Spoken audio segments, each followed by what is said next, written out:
What's up guys, Uncasual Gamer here, and welcome to 2025, Happy New Year. I know that's a little bit late, but this is the first video I am doing in 2025, and it's probably going to be quite a short video, you might have already noticed that, and that's just because all I'm going to be doing is talking through some of the things that I've picked up in the last few weeks and months really. I don't think I've done a video on the channel for like 3 months now, so I won't talk about everything I've picked up in that time because they would probably be a little bit too much. But what I'm going to do is talk through some of the highlights, some of the things I've got very recently, and some of the better items that I've picked up. So yeah, let's get straight into it.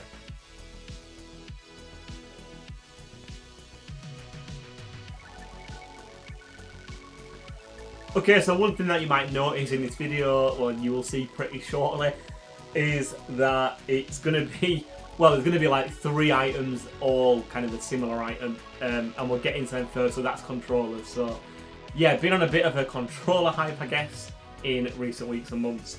And the first one I picked up was, so this I actually pre-ordered back in, kind of when they were actually released. I think it was like August, September time. And yeah, I pre-ordered this on Amazon. I think I was lucky to get one. I was never going to get the console, so just to mention, it's the 30th anniversary PS5 controller. I know a lot of scalpers were getting these to sell on and things. I know they were going to be hard to get. I didn't go for the console or anything. I just thought, look, I'll be happy with just the controller. So yeah, I pre-ordered that in whenever it was, August, September time. Got delivered in, I think it was like November, end of November. Annoyingly a little bit, the box is not perfect. I mean, there's not too much I can do. I think it's just the bottom bit here, probably the Amazon driver. It was Amazon I bought it through. A little bit battered.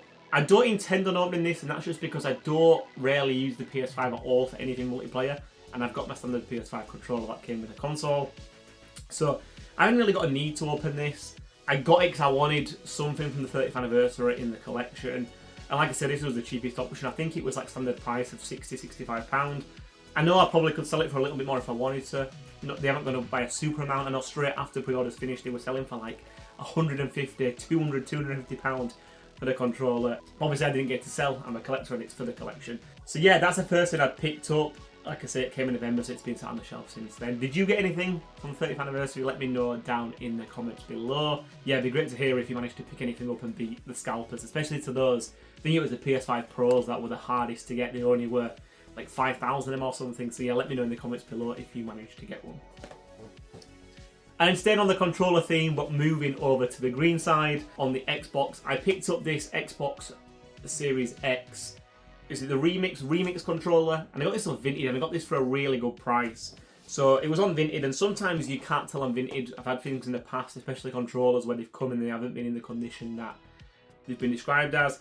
But yeah, this one described as really good condition. It did say only used once, and I don't quite believe in that because the joysticks, I don't know if you'll see on camera, but the joysticks have got a little bit of wear on them. But aside from that, it's pretty much like pristine apart from the joysticks. Obviously came with a box too.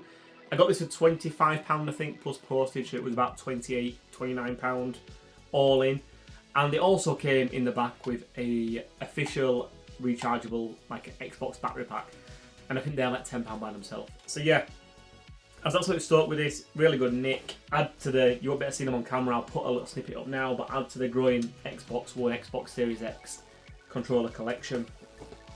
And yeah, great deal for that, because I think they're about £50. Maybe more new, £55–60 new. So really happy with that one. And then staying on the controller theme and also on the Xbox theme, my fiance for Christmas got me the Ghost Cypher, so the Xbox Series X Ghost Cypher controller. This is the one that's kind of got like the translucent, the clear, see-through, whatever you want to call it, plastic, so you can kind of see inside.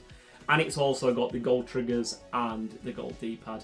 And yeah, I've been not keeping this one sealed like the PlayStation controller. This one is getting used. I've been using this as my primary controller now since Christmas. But yeah, really happy with that. And like I say, so 3 controllers there that are all in the collection now, and absolutely love all of them. They just look wicked on the shelf, especially the ones that are open where I'm standing in front of the boxes. They look really, really good. And then moving on to games. So haven't actually picked up that many games in recent weeks, and what I have picked up are not the most exciting, but I will run through some of them here. So first one, I actually got this, I think it was yesterday or the day before, Assassin's Creed Revelations on the PS3. And this is just because after watching Retro Ghetto and his videos and collecting all of the essentials, and I've just seen him redo his game room, and the red spines look absolutely incredible on his shelves. And I was looking at my shelves. Obviously, I've got more Xbox than PlayStation and Nintendo, so predominantly greenish, but the 360 don't really stand out that much. They're not covered in green like the Xbox One or the OG Xbox are. And then the PlayStation stuff, the general PS3 stuff, is not very uniform. All the spines are completely different colours and things. So I was thinking, you know what? I might start to collect some more of the Essentials games because they look so good on the shelf. And most likely, I probably will start swapping out some of my PS3 games for the Essentials. So if I can find games that I've got on the PS3, such as Assassin's Creed Revelations, I can then pick up the Essentials version, and then I know some of these are worth like next to nothing, but I can then trade some of them in at CEX or sell them and recoup some of the money back. But yeah, I think that takes me up to literally like 3 at the moment, so I've got like a long way to go. Ideally, I'd like 1 full shelf of Essentials by the end of this year, and they're not a lot of money. Most of them are under a £5. But yeah, 50 games at a £5 is still £250, so it's still not cheap. But like I say, if I can sell some of the PS3 games that I've already got, then that hopefully will balance out some of the cost. So yeah, Assassin's Creed Revelations is the first one. Box is a bit tatty on this. I think it was £1.50 from CH yesterday, so I can swap it out for one of the boxes that I'll be trading in. Next up, I got Disney Pixar up on the 360, and I completed this game this week. Really quick game to complete. I think it's like 6 hours long, and 1,000 gamer score on this if you're an achievement hunter or anything is really easy to get. Again, that takes like 7 or 8 hours, just like an hour extra after completing the game of going back and getting some of the collectibles. Yeah, I love me my Disney. If you've watched previous videos, you know that I'm a Disney fan as well. And I was looking through the 360 collection and kind of thinking, you know, what Disney games are on there. I'd love to kind of maybe go through, try and complete every Disney game on the 360. I looked online, I think there's about 30 games. And I've not got many in the collection. So yeah, this is a great one to add. And like I say, completed it this week. So got my money's worth for that one. I think it was £8 in CX, this one. Yeah. And then next up, we have got another Disney game. So after I completed Up earlier this week, I thought, you know what, let's go for it. And not just 360 Disney games. So I went on Vinted and I picked up Cars 3 Driven to Win on the Xbox One. Obviously playing this on my Series X at the moment. About 4 hours in, and yeah, it's a really fun game. It's kind of just like what you'd expect. I played one of the really early Cars games, I think on the DS, and that was more kind of like a traditional racer game, obviously like cartoonified. Whereas this one comes across a lot more like a Mario Kart game. You can kind of do tricks and things as you go around and build up a meter and then boost yourself and things. And then there are battle modes where you can get rockets and fire them at each other. So it comes more of a cross between a Mario Kart and like an arcade racer. But yeah, really good fun. You can do split screen on this as well, so if you've got a few pads like myself, like we've just talked through, I've got plenty of pads now, and you've got friends around, then you can do up to 4 players in co-op on one screen. And yeah, just a really fun game. I think this is £12 or £15 in CX, and I got it on Vinted for, I think it was £7 on Vinted plus postage at like £2.50, so it was under a tenner all in. And yeah, it's a little bit of a bargain, nothing crazy, but not bad for £7. Next up, another game that I got early this week, and this is a game that I couldn't believe I had in the collection. Didn't have in the collection, sorry. So I went to CX and I was looking through, and I have a price chart, not a price charting app, but I've got like a price, like a collection database app that I have that I can check what I've got. And I was just looking through the shop, and my CX didn't have that many 360 games in, so I was looking through thinking, you know, what have I not got? Didn't want to get anything expensive because I've got a lot of stuff coming up outside gaming that I need to kind of save for at the moment. So I was thinking, what can I get for like under a £5 to add to the collection? And weirdly, I didn't have Call of Duty 4 Modern Warfare. Literally, probably in some people's eyes, one of the best Call of Duties ever made.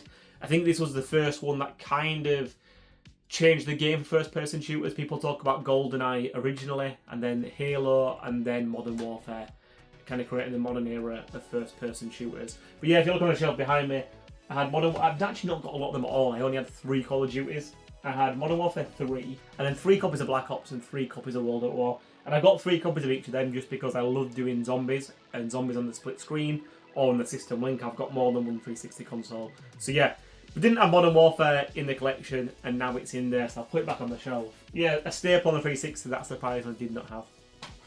And then final pickup for the video, and a system that we've not talked about today at all. This is on the PlayStation 1, and it's Tony Hawk's Pro Skater 2. I recently completed, I think last year, was it? Maybe the year before, the Tony Hawk's Pro Skater 1 and 2 remake games on the Series X. Absolutely loved them. Remember playing the Tony Hawk games growing up and absolutely loved them during my childhood.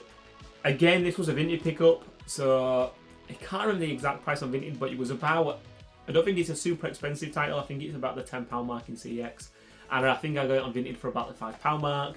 I just made an offer of it, like a really low ball offer. So I think I got it for about £5 or £6. The box has got a little crack at the top, but it does close. And obviously with PS1, these dual cases are really hard to come by. So that kind of negates the cost a little bit. You know, I've got the game cheap, but the case probably could do with a new case at some point. But yeah, Pro Skater 1 and 2, Pro Skater 2, sorry, really happy to have that on the small but ever-growing PS1 collection. And so yeah, that's it for this video. As I said, fairly short, just some of the pickups I've got in recent months. What I am going to be doing on the channel is there's going to be a 2025 Game Room Tour coming out very, very soon. So if you haven't already, please do subscribe. Hit the little bell icon so you don't miss that. Hopefully that will be in January, so in the next week or two at the latest. And if you watched the Game Room Tour that I did last year, there is a lot of changes, a lot of pickups. The room obviously has completely changed since then. All the furniture's changed, the layout's changed. So yeah, please look out for that and give it a watch when it comes up. That'd be really appreciated. As always, thank you for watching. Drop a like if you've enjoyed the video and keep gaming.